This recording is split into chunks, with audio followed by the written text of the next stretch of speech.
Seigneur Esprit Saint, nous avons besoin de toi.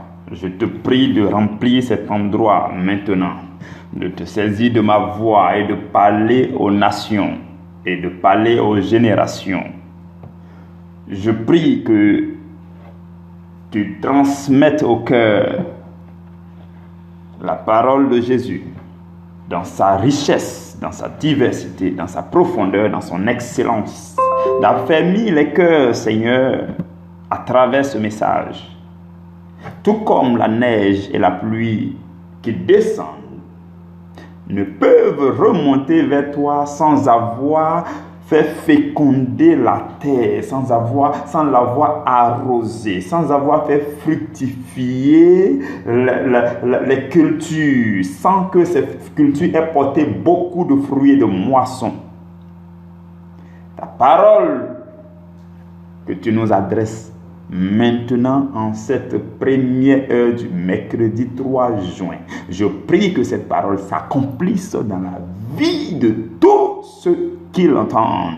Que cette parole soit ensemencée dans leur cœur fertilisé. Et que cette parole germe et porte beaucoup de fruits à la gloire de ton nom, au nom de Jésus. Amen. Frères et sœurs dans le Seigneur, le thème que nous traitons cette semaine, c'est la crainte de l'Éternel. Hier, nous avons parlé de la crainte de la grandeur de Dieu. Et nous avons dit qu'il n'était pas possible d'aimer Dieu convenablement si on ne craint pas la grandeur de Dieu, la puissance de Dieu. Parce que nous ne voyons pas Dieu, nous ne le touchons pas fréquemment. Il n'est pas palpable, physiquement parlant. Voilà pourquoi, tant que vous n'avez pas découvert Dieu dans ses œuvres, vous n'avez pas découvert la puissance de Dieu dans ses œuvres, si vous n'avez pas découvert la divinité de Dieu dans ses œuvres, si vous ne les avez pas admirés, vous ne pouvez pas craindre Dieu. Si vous n'avez pas fait face à des situations malencontreuses, les situations inattendues, des situations imprévues, si vous n'avez pas assisté à l'évolution étrange, la progression étrange de la nature, de beaucoup de choses, vous ne pouvez pas comprendre la grandeur de Dieu. Et si vous ne saisissez pas la grandeur de Dieu, vous ne pouvez le craindre. Mais dès l'instant que vous découvrez dans la création, dans les œuvres de la création, quand vous découvrez Dieu, que vous découvrez sa majesté, sa puissance, sa souveraineté, quand vous découvrez tout ça, vous commencez à le craindre. Et ça, c'était la crainte de la grandeur de Dieu. Et lorsque nous étions en train de terminer la méditation d'hier, je nous ai donné une comparaison. Je nous disais que il en est de même pour un petit garçon, un petit enfant qui est dans une famille, qui est en train de grandir, qui voit son papa et qui voit les œuvres de son papa. L'enfant est né tout petit. Et lui-même déjà, il est faible, il reconnaît sa faiblesse. En plus de tout cela, il découvre que son papa est fort, il est grand, il est puissant. C'est lui qui a fait tout ce qui est dans la maison, c'est lui qui a construit la maison, c'est lui qui l'a meublée, c'est lui qui nous nourrit. Il voit la grandeur de son papa face à sa petitesse. Il voit la puissance de son papa face à ses faiblesses. Et il commence à craindre son papa. Là où l'enfant va craindre encore plus son papa, c'est lorsque l'enfant va commettre des erreurs et que son papa va le surcoter. C'est là qu'il commence à découvrir que son papa, non seulement c'est un père grand et puissant, mais c'est un père qui est prêt à te surcoter si tu commets l'erreur. Et il commence à craindre le jugement venant de son Père. Donc le sous-terme de ce jour, c'est la crainte du jugement de Dieu. La crainte du jugement de Dieu. Notre Dieu est un Dieu grand et puissant, mais c'est aussi un Dieu de jugement. Et quand on parle de jugement de Dieu, on peut se poser la question, mais qu'est-ce que le jugement de Dieu au juste? Qu'est-ce que le jugement de Dieu? Parce que notre Dieu est un Dieu de jugement. Il faut comprendre ces choses pour mieux appréhender la manière dont Dieu fonctionne, dont Dieu agit. Vous comprenez? Il y a 3 types de jugement. 3 types. Et quelqu'un parmi vous, ou alors quelques-uns parmi vous m'ont posé la question de savoir si le purgatoire existe. Qu'est-ce que le purgatoire? Est-ce que le purgatoire existe? Je n'ai pas encore répondu à leur question. Je me prépare à le faire dès que j'aurai un bout de temps. Mais je vous recommande déjà de suivre très bien l'enseignement de ce jour pour que, quand je vais formuler la réponse à vous envoyer, vous allez encore mieux comprendre. Donc, il y a 3 types de jugements. Il y a 3 types de jugements. Il y a le jugement pendant que nous sommes sur la terre. Il y a le jugement juste après la mort. Et il y a le jugement dernier. Voici les 3 types de jugement de Dieu. Quand on dit Dieu est un Dieu de jugement, c'est comme ça. Mais aujourd'hui, pour ce qui concerne notre sous-thème d'aujourd'hui, c'est le jugement pendant que nous sommes sur la terre. Donc pendant que nous vivons sur la terre, nous faisons face au jugement de Dieu. Nous voyons le jugement de Dieu, comment Dieu juge, comment Dieu fait ces choses, vous voyez comment le jugement de Dieu peut s'abattre sur vous de façon violente. Comment vous pouvez subir le jugement de Dieu pendant même que vous êtes en vie sur la terre. Et ça vous pousse à craindre Dieu. Même si ce n'est pas sur vous que le jugement de Dieu s'est abattu maintenant. Mais quand vous voyez les exemples des autres, des gens qui ont subi le jugement de Dieu, tout de suite, vous craignez Dieu. Par exemple, quand vous prenez le tout premier livre de la Bible dit quoi? La Bible parle du jugement de Dieu envers Adam et Ève. Qu'est-ce qui s'est passé? Dieu a dit à Adam et Ève, le fruit qu'on appelle le fruit de l'arbre de la connaissance du bien et du mal, qui est au milieu du jardin, vous pouvez manger tout, mais vous ne devez pas toucher à ce fruit-là. Parce que le jour que vous en mangerez, vous mourrez. C'est ce que Dieu a dit à Adam et Ève. Vous comprenez? Ok. Et un jour vient Adam et Ève ayant été trompés par le serpent. Adam et Ève vont manger le fruit de l'arbre de la connaissance du bien et du mal. Mais est-ce qu'ils sont morts de la mort que nous connaissons? La mort physique? Non. Eux-mêmes, ils ont eu honte. Ils ont commencé à se cacher de la présence de Dieu. Ils ont commencé, c'est comme s'il y a une séparation. À cause de leur péché, il y a une séparation qui est venue se mettre entre eux et la présence de Dieu. Et ils avaient davantage honte de la présence de Dieu. Ils ont commencé à se cacher. Et plus loin, la Bible va nous informer que Dieu les a même chassés du jardin d'Éden hors de sa présence. Ça, ce fut le jugement de Dieu. Quand on dit le jugement de Dieu, là, de façon fondamentale, mes frères et mes sœurs, comprenez que de façon fondamentale, le jugement de Dieu consiste à vous écarter systématiquement de la présence de Dieu. C'est ça le jugement de Dieu. Maintenant, souvent ce qu'on appelle jugement, c'est les conséquences du jugement de Dieu. Parce que quand vous êtes séparé de la présence de Dieu, vous êtes exposé à l'ennemi. Vous êtes exposé à toute, à toute chose, même les catastrophes naturelles. La terre peut se soulever contre vous, le vent peut se lever contre vous, le feu peut se lever contre vous. Les choses naturelles, les éléments de la nature peuvent vous faire du mal parce que vous n'êtes plus dans la présence de Dieu. Vous voyez, il y a des gens, l'incendie prend facilement leur maison ou bien l'inondation. Donc, tout de suite, ça c'est les conséquences de la séparation d'avec Dieu, du jugement de Dieu. Le jugement de Dieu, c'est fondamentalement le fait d'être séparé de la présence de Dieu. C'est ce que nous pouvons lire dans Ésaïe, chapitre 59, versets 1 à 2. Je nous lis la parole du Seigneur. La Bible dit, vous connaissez ce passage-là.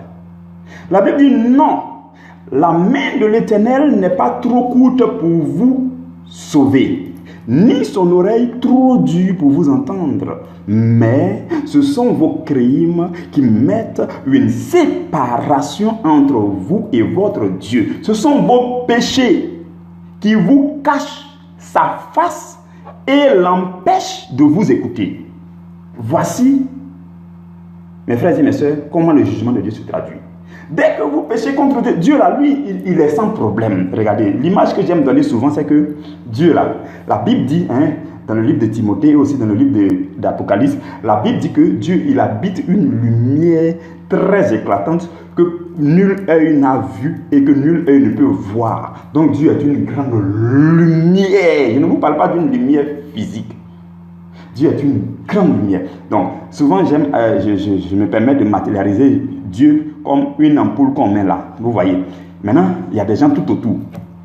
Plus tu t'approches de l'ampoule, plus tu es éclairé. Quand tu t'éloignes, moins tu es éclairé. Maintenant, que tu t'approches, que tu ne t'approches pas, est-ce que l'ampoule là, ça change quelque chose? Non. Dieu ne change pas.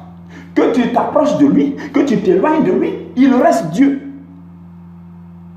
Seulement que quand toi tu t'approches de lui, tu es plus éclairé, les ténèbres sont chassées, les œuvres des ténèbres sont chassées et tu es plus en sécurité, c'est tout. Maintenant quand tu pêches, quand tu offenses Dieu, il y a une séparation. C'est comme un parapluie ou bien une barrière que tu permets à l'ennemi de venir mettre une barrière entre toi et Dieu. Et alors, ça te cache de la lumière de Dieu. Tu te trouves systématiquement dans les ténèbres. Et dans les ténèbres, c'est là que les esprits mauvais, les œuvres des ténèbres vont venir prospérer. Et tu es exposé à eux. Et tu subis des choses qu'on appelle les conséquences du jugement de Dieu. Sinon, le jugement de Dieu, c'était le fait que tu sois séparé de la présence de Dieu. C'est ça le jugement, à proprement dit.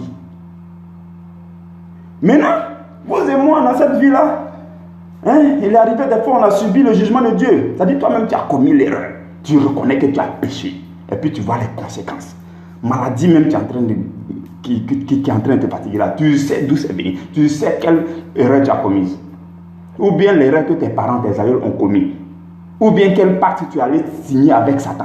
Ou bien parce que toi-même, là même quand on dit viens dans la présence de Dieu, tu dis je ne veux pas. Donc tu t'éloignes de la présence de Dieu. Or, tu ne sais pas que quand tu t'éloignes de la présence de Dieu, ça ne change pas Dieu. C'est toi qui es moins éclairé. Et quand tu es moins éclairé, ça veut dire que tu es plus dans les ténèbres. Et quand tu es plus dans les ténèbres, tu es à la merci de tous les esprits de maladie, tout ça là, ils viennent pour te titiller. Donc toi-même, tu t'exposes aux conséquences du jugement de Dieu. Donc quand tu subis ça une fois, deux fois, trois fois dans ta vie, tu dis, mais tiens, on dirait le Dieu là, sans lui, c'est grave, hein? Et tu commences à craindre Dieu. Parce que le texte que nous venons de lire dit quoi? Ce sont nos péchés, ce sont nos crimes qui créent une séparation. Et que Dieu, il est là. Sa main n'est pas courte pour te sauver, pour te bénir, pour t'envelopper, pour te protéger. Non. Ni son oreille trop dure pour entendre ta prière. Mais toi-même, tu baignes dans des péchés qui font que quand tu pries là, ta voix là même à peine, ça arrive sur les nuages. Ta prière ne peut même pas monter parce que toi-même là même, tu as mis un parasol sur toi. Parasol de péché. Donc, ce n'est pas de la faute de Dieu. Dieu, lui, ne change pas. Maintenant, si tu luttes, tu fais tout pour t'approcher de lui, tu seras éclairé.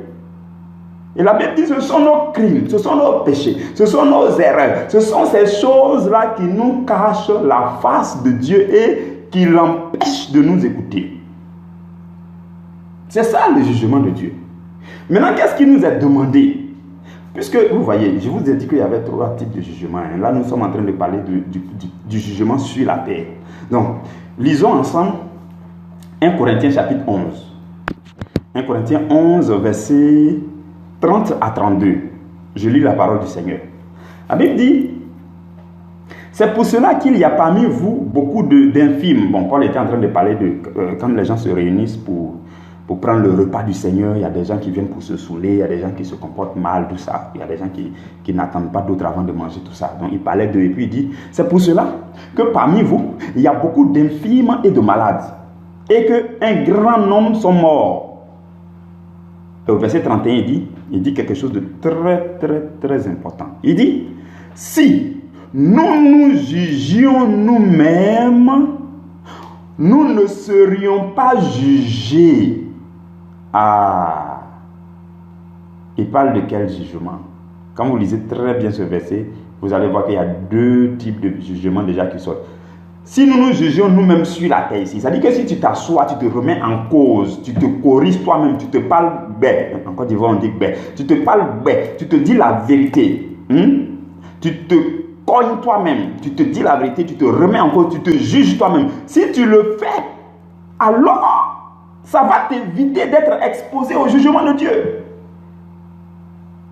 Le problème des gens, c'est qu'on ne s'assoit pas pour se juger nous-mêmes. Tu vois le jugement de Dieu qui s'abat sur d'autres personnes. Tu vois que tel est dans le malheur, tel a commis une erreur et on a appris que tel malheur lui est arrivé. Ça, c'est la conséquence du jugement de Dieu. Tu as vu toutes ces choses. Qu'est-ce que toi tu as fait pendant qu'il est encore temps? C'est d'aller t'asseoir avec toi-même et te juger toi-même, afin de ne pas être jugé aussi par Dieu, afin de ne pas commettre des erreurs, des maladresses, des écarts qui vont t'éloigner de Dieu, qui vont créer une séparation entre toi et Dieu. Et le verset 31 le dit clairement. Si nous nous jugions nous-mêmes, si tu te jugeais toi-même, si je me jugeais moi-même, alors vous et moi, on n'allait pas être jugés. On n'allait pas subir les conséquences de la séparation d'avec Dieu parce qu'on serait suffisamment éclairé pour ne pas commettre beaucoup de maladresses, pour ne pas commettre beaucoup de péchés, parce que le péché crée la séparation entre vous et Dieu. Et cette séparation-là vous plonge dans les ténèbres et vous met à la merci de Satan et de sa cohorte. Vous comprenez? Ce qui est encore plus intéressant, le verset 32 va dire ceci. Mais, quand nous sommes jugés, nous sommes châtiés par le Seigneur, afin que nous ne soyons pas condamnés avec le monde. Le monde là, ils sont déjà jugés. C'est ce que Jésus dit. Jésus dit, celui qui ne m'a pas accepté, il est déjà jugé. Mais celui qui m'a accepté, c'est lui qui n'est pas encore jugé. Par lui, on n'a pas encore vu clair dans son affaire. On ne sait pas quelle sera la fin. Donc le monde a déjà été jugé et sera condamné.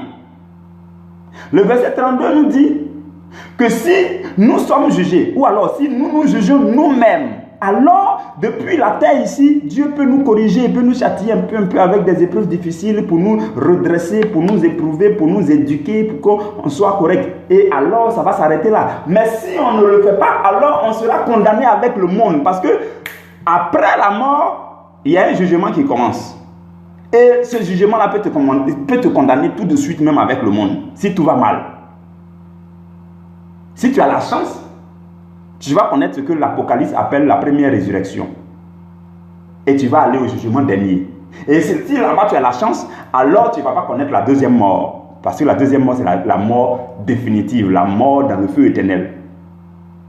Vous comprenez, mes frères et mes sœurs?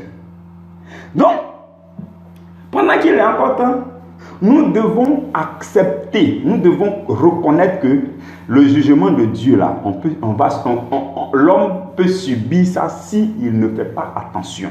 Et compte tenu du fait que notre Dieu est grand, il est puissant et qu'il ne fait rien de grave. Dieu ne fait rien de grave, il n'est pas mauvais. Lui, il est comme une balèze ampoule qui est là, qui brille. Tu t'approches de l'ampoule, tu es éclairé, tu es dans la joie, tu es dans la paix, tu es dans l'amour, la maladie s'éloigne de toi, toutes les impurités s'éloignent de toi, toutes les œuvres des ténèbres s'éloignent de toi. Lui, il est là, lui, il ne change pas. Si tu veux, il faut venir jusqu'à côté de lui, il ne change pas. Si tu t'éloignes de lui, il ne change pas. Vous comprenez? Mais quand tu vas t'éloigner de lui, tu vas connaître le jugement de Dieu. Tu vas connaître la conséquence de la séparation d'avec Dieu. Maintenant, aujourd'hui, toi qui m'entends, si tu sais que des gens ont déjà subi, le jugement de Dieu, que tu connais leur histoire, c'est le moment pour toi de te juger toi-même, de te ressaisir, d'aller dans la présence de Dieu régulièrement pour que Dieu... vous voyez, la dernière fois, il nous a dit quoi? Que la parole de Dieu, la méditation de la parole de Dieu, c'est comme un miroir. Moi, je ne comprends pas les gens. Ton miroir qui est dans ta chambre là, quand tu t'en vas, tu te mets devant le miroir matin. Le miroir te parle. Le miroir te dit que tes cheveux sont dérangés. Il faut arranger. Et puis tu obéis. Il te dit, bon, il y a une tache à côté de ton nez. Nettoie ça.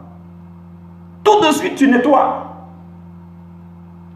La parole de Dieu, la méditation de la parole de Dieu, tout ce que vous entendez dans les enseignements et dans votre cœur, quelque chose vous bouscule. La voix du Saint-Esprit vous dit, à l'instant même, prends une résolution, change quelque chose. Sur le visage de ton âme, il y a une tache. Les cheveux de ton cœur sont désordonnés. Il faut prendre le peigne spirituel du Saint-Esprit pour peigner les cheveux de ton cœur. Parce qu'il faut que ton cœur soit d'une beauté éclatante devant le Seigneur. C'est ce que fait le miroir de la parole de Dieu.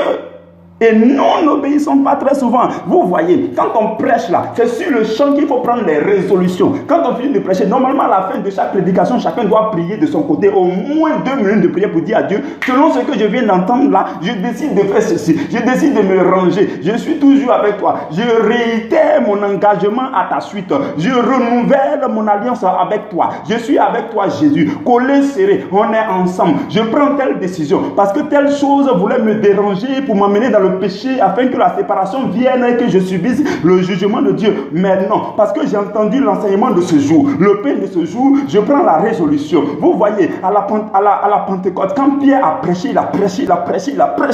Les gens du peuple ont dit, mais Pierre, qu'est-ce que nous devons faire pour pouvoir avoir la vie éternelle? Que devons-nous faire? C'est ça la question à chaque prédication. Que devons-nous faire? Tu dis au Saint-Esprit, que dois-je faire? Le berger a fini de prêcher. Il a parlé. Je reconnais que tu as parlé à travers le berger. Moi-même, tu m'as parlé à mon cœur parce que tu m'aimes et que tu veux que je change. Tu as le miroir de cette prédication m'a montré des taches sur le visage de mon cœur, sur le visage de mon âme. Je veux nettoyer. Qu'est-ce que je dois utiliser pour nettoyer? Donne-moi un gommage. Il faut que tu me donnes un peigne. Je veux nettoyer. Viens m'aider à nettoyer le visage de mon cœur parce que je veux avoir un cœur resplendissant. C'est comme ça, mes frères et mes soeurs, le chrétien qui veut évoluer. Je n'ai pas dit quelqu'un qui va venir pour apprécier prédication. Quand on prêche, il est content, il est dans la joie. On n'est pas ici pour ça. On est ici pour changer. La Bible dit, écoutez ce que dit la Bible. C'est très fondamental. La Bible dit, ce ne sont pas ceux-là qui écoutent la parole de Dieu qui seront sauvés. Mais c'est ceux-là qui la mettent en pratique. En quoi? En pratique. Et la Bible dit que le royaume des cieux, là, ce sont les violents qui s'en emparent. Ceux-là qui sont réactifs, proactifs. Ceux-là qui prennent des décisions sur le champ pour dire, bon, moi j'ai entendu, je sais que c'est la voix du Saint-Esprit, je prends la décision, j'obéis à l'instant, maintenant. Et rien d'autre ne doit venir m'embêter. C'est fini. Je suis avec le Seigneur, je marche avec le Seigneur. Nous partons de progression en progression. C'est cela. C'est cela. C'est cela. Et pour que vous ayez un cœur comme ça, qui prend des décisions comme ça, il faut que vous ayez conscience que notre Dieu est un Dieu grand, un Dieu puissant. Il est le Dieu du jugement. Il juge. Je vous dis, n'attendez pas. Regardez, souvent, ce qui fait le problème des gens, c'est que... Attendez, une fois je disais à quelqu'un, je vais terminer par là, aujourd'hui je ne serai pas long. Une fois je disais à quelqu'un, je dis, toi, tu es derrière. Il y a quelqu'un devant toi. Vous êtes en train de marcher dans la même direction. Tu regardes la démarche de la personne. Tu observes sa démarche. Et vous avancez. Il est toujours devant toi. Si lui, il s'en va, il tombe dans un trou devant toi et que toi-même, tu marches encore et puis tu vas tomber dans le même trou, vous deux, vous n'aurez pas le même jugement. Parce que toi, tu es plus insensé que lui. Lui, on peut dire qu'il a été le premier, il est le cobaye, il est devant, il n'a pas eu d'exemple, il ne sait pas ce qui va, quel exemple il allait imiter, ce qu'il allait tirer des leçons, tout ça. Et c'est pour ça qu'il est tombé dans le trou. Le Seigneur va le juger moins sévèrement. Mais toi, Dieu te l'a donné comme exemple à prendre. Je nous le dis, je nous donne cet exemple pour nous dire qu'il y a beaucoup de choses autour de vous. Regardez autour de vous et vous allez tirer beaucoup de leçons de la vie de beaucoup de personnes. Même quand vous lisez la Bible, il y a beaucoup d'exemples bibliques que vous pouvez prendre de façon sage pour corriger les choses dans vos vies maintenant, au lieu d'attendre pour aller tomber dans la même erreur. C'est grave. La même erreur, même erreur. Le problème des gens souvent, c'est qu'ils tombent dans la même erreur parce que quand l'autre tombe dans l'erreur, là, ils ne vont pas le soutenir, ils ne vont pas avoir pitié de lui, ils ne vont pas avoir compassion, ils vont plutôt se moquer de lui. Quand tu te moques de lui, là, il y a un voile qui se jette sur ton cœur. De sorte que quand tu vas faire face au même obstacle, là, toi aussi tu vas tomber. C'est ce qu'il fait. Et Jésus dit quoi? Ce sont les aveugles qui conduisent les aveugles et ils s'en vont tout droit, où ça? Dans la force. Cela ne sera pas votre cas, parce qu'aujourd'hui, le Seigneur est en train de nous transférer quelque chose de puissant, quelque chose de fort, qui va changer. Que tu le veux ou non, ton cœur même en train de lutter. Pendant que je te parle, ton cœur dit, bon, quand on sort d'ici, on change. Et puis toi, tu dis, mais est-ce que c'est le moment? Et puis ton cœur dit, non, mais il ne faut pas lutter avec ton cœur. Pendant que en fait, c'est voilà pourquoi quand moi je prêche, je dis, non, je ne prêche pas aux oreilles, il faut que je prêche au cœur des gens. Souvent, on dit que quand tu prêches, quand tu parles, la parole peut rentrer dans l'oreille gauche pour sortir dans l'oreille droite. Il y a une part de vérité là-dedans. Et reconnaissant cela, je dis au Seigneur, par la puissance de ton Saint-Esprit, il faut que la parole prêchée rentre dans le cœur. Parce que je crois que le cœur n'a qu'une seule oreille. Quand ça va rentrer et ça va rester. Voilà pourquoi il ne faut pas résister avec ce que tu ressens dans ton cœur. Quand ton cœur dit, appartenons au Seigneur, soyons agréables au Seigneur, obéissons au Seigneur, tu dis, je m'abandonne. Je m'abandonne. Allons-y. C'est comme ça que tu avances un peu et tu échappes au jugement de Dieu. Vous comprenez? C'est cela. Notre Dieu est un Dieu grand, un Dieu puissant, un Dieu de jugement. Et quand tu le crains dans toutes ces dimensions-là, il te regarde et dit, voilà, j'ai trouvé quelqu'un à qui je vais faire grâce. Parce que moi, je résiste aux orgueilleux. Je résiste à tous ceux qui me résistent. Celui qui ne veut pas reconnaître que moi Dieu, là, je suis grand, là. Moi, je lui résiste. Celui qui ne veut pas reconnaître que moi je suis un Dieu de jugement, moi je suis puissant, moi je peux le chicoter à n'importe quel moment. Celui qui veut tenir tête, moi je lui résiste aussi. Donc aujourd'hui, ce que nous avons à faire, mes frères et mes soeurs, c'est de reconnaître que notre Dieu là, il est à craindre. Il est le Dieu puissant, grand. Sa grandeur, sa puissance, nous devons le craindre à cause de cela. Il est le Dieu de jugement. Nous là, on est petits ici, on est faibles ici, on ne connaît rien. On ne peut rien faire de nous-mêmes. Jésus dit, on ne peut même pas augmenter notre nombre de jours d'un seul coudé. On ne peut même pas changer, faire quoi que ce soit sur nous-mêmes. On est si faibles. Reconnaissons, mes frères et mes soeurs, que notre Dieu est à craindre. Il est le Dieu du jugement. Pour échapper à son jugement, mes frères et mes soeurs, nous devons nous ranger. Et la crainte de Dieu, c'est le début des choses qui nous conduisent vers l'amour de Dieu. Donc aujourd'hui, nous terminons avec la crainte de Dieu de façon générale. Nous avons étudié seulement deux dimensions, la crainte de la grandeur de Dieu et la crainte du jugement de Dieu. Ces deux choses-là vont nous aider. Ça va stimuler l'élan dans lequel nous devons nous mettre pour aller aimer Dieu, pour aller exprimer l'amour pour Dieu. Vous comprenez? Donc, ce que je veux dire pour terminer, c'est que d'un côté, il y a la crainte de Dieu et d'un autre côté, il y a l'admiration de Dieu. Vous voyez, la crainte de Dieu suppose la peur. C'est-à-dire que, Dieu là, il est puissant, il est grand. J'ai peur de lui. Dieu là, il est le Dieu du jugement. C'est ce qu'on a vu hier et aujourd'hui. Dieu, il est le Dieu du jugement. J'ai peur de lui. La crainte suppose le châtiment, le jugement, la peur. Tout ça, c'est d'un côté. D'un autre côté, il y a l'admiration. Le Dieu, il n'est pas le Dieu seulement qui va venir vous frapper, il va toujours vous juger, ou bien il va manifester sa puissance pour vous détruire. Non, non, non, non, loin de là. Tout commence par la crainte, mais la prochaine étape, c'est l'admiration de Dieu. Demain, nous allons parler de l'admiration de la sagesse de Dieu. Parce que d'un côté, vous avez peur de Dieu. C'est bien, c'est très beau. En tout cas, vous avez bien fait de craindre Dieu. De craindre Dieu parce qu'il est grand, il est puissant, parce qu'il est le Dieu du jugement. C'est très bon. Continuez comme ça. Mais avançons un peu, vous allez découvrir que notre Dieu, il n'est pas seulement cela, mais il est le Dieu de sagesse, dont la sagesse est admirable. Il est magnifique, il est merveilleux. Nous allons commencer à découvrir la beauté de notre Dieu à partir de demain et nous allons admirer notre Dieu. C'est ça aussi qui va nous pousser. Ça, c'est la deuxième étape. Ça va nous pousser un peu à éprouver de l'amour pour Dieu. On dit que quelqu'un est méchant. Voilà, c'est tout comme... Demain, je vais continuer encore avec l'exemple d'un enfant et puis son père. L'enfant, son papa le frappe. C'est plus tard quand il découvre que en fait, son papa le frappe par amour pour lui. Sinon, son papa, il n'est pas méchant. Sinon, son papa, il fait des œuvres merveilleuses. Sinon, son papa, il est sage. Quand il découvre ça, il commence à admirer son papa. Tout ça, nous allons voir ça cette semaine, pas à pas. Restons connectés ensemble et que la grâce de Jésus couvre votre vie au nom de Jésus. Amen.